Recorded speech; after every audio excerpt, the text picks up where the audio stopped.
यसपालि अलैँची चाहिँ अलि राम्रो भएछ हैन। म चाहिँ अब यहाँ बार हाल्न लागेको। अलैँचीको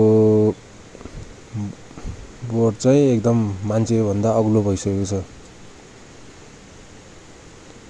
हैन। अब यो अलिअलि रुखहरू फाँडिदिए लगभग 4 रोपनी पाखा छ अलैँचीको खेती गरेको छु।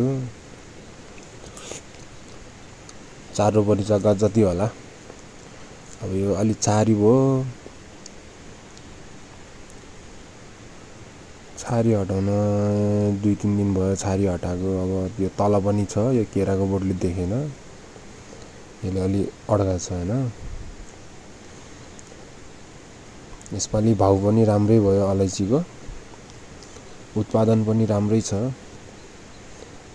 अब हल्का यसलाई अब गोडमेल गर्नुपर्ने छ। यसको अब गोडमेल गरेपछि अझ अब अर्को वर्ष अझै राम्रो बनाउने